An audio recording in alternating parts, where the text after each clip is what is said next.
அடுத்த பதிவில் நான் அபிஜித் நேரம் மற்றும் மைத்திர முகூர்த்தத்தை பற்றி பேச போகிறேன். அபிஜித் நேரம்ங்கிறது ஒரு நாள் மத்தியானம் 12:30லேருந்து 1:30 வரைக்கும், இல்லை 12:45லேருந்து 1:45 வரைக்கும் வரும். இந்த நேரத்தில் நீங்கள் என்ன கேட்டாலும் உங்கள் வேண்டுதல் நிறைவேறும். அந்த நேரத்தில் ஒரு ரூபாய் காசை வச்சு பகவான்கிட்ட வேண்டினீங்கன்னா நீங்கள் என்ன வேண்டுதல் நினைக்கிறீங்களோ அது நிறைவேறும். மைத்திர முகூர்த்தம் என்பது மாதத்தில் 2 முறை வரும். ஆனால் என்று வரும் என்பது தெளிவாக நிறைய பேரால் சொல்லப்படவில்லை.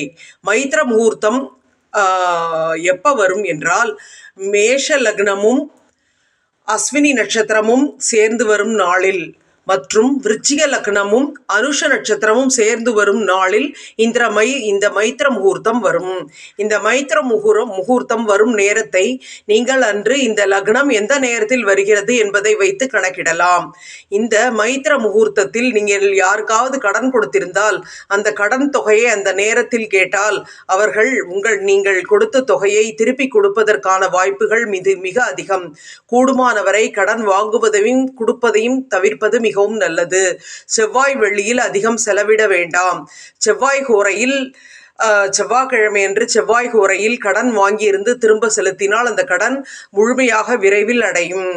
மற்றும் உங்களை பெரிய துரதிர்ஷ்டம் நோய் ஏதாவது தாக்கி இருந்தால் கடல்ல 33 கோடி தேவர்கள், பொதுவாக நீர்நிலைகள் அனைத்திலுமே 33 கோடி தேவர்களும் வாசம் செய்வதாக ஐதீகம்.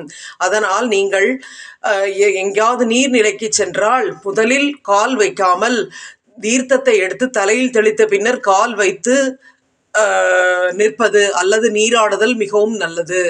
அதே சமயம் சந்தனம், குங்குமம், விபூதி, அரிசி போன்ற பொருட்களை நீர்நிலைகளில் விடுவதால் உங்களை பிடித்த துரதிர்ஷ்டமும் பித்ரு சாபமும் நீங்கும். இது ஒரு முக்கியமான தகவல். அடுத்தது என்னவென்றால், நீங்கள் வீட்டில் விளக்கேற்றும் போது பச்சை கற்பூரத்தை சிறிது சேர்த்து ஏற்றினால் அங்கு மகாலட்சுமி நிரந்தர வாசம் செய்வாள். மற்றும் வெள்ளி என்று நாம் நவகிரகங்களும் வெள்ளி என்று மகாலட்சுமியை வழிபட்டதால் நாமும் மகாலட்சுமி என்று வழிபட்டு மிகுந்த பயன் அடைவோம். அன்று சௌபாகியலட்சுமி அஷ்டோத்திரம், லக்ஷ்மி அஷ்டோத்திரம், கோசுக்தம், லக்ஷ்மி சகஸ்ரநாமம், லலிதா சகஸ்ரநாமம் மற்றும் கனகதாரா சோஸ்திரம் போன்றவற்றை பாராயணம் செய்து பயனடையலாம். மற்றும் தாமரைப்பூ விஷ்ணுவுக்கும் மகாலட்சுமிக்கும் மிகவும் பிடித்தமானது.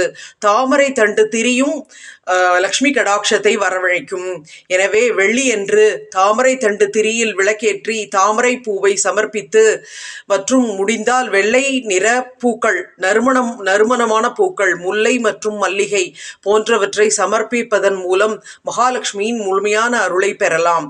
வியாழன் அன்று பச்சை பயிரை வெல்லம் கலந்து ஊற வைத்து மறுநாள் வெள்ளி என்று பறவைகளுக்கு கொடுப்பதன் மூலமும் நீங்கள் மகாலட்சுமியின் அருளை முழுமையாக பெறலாம்.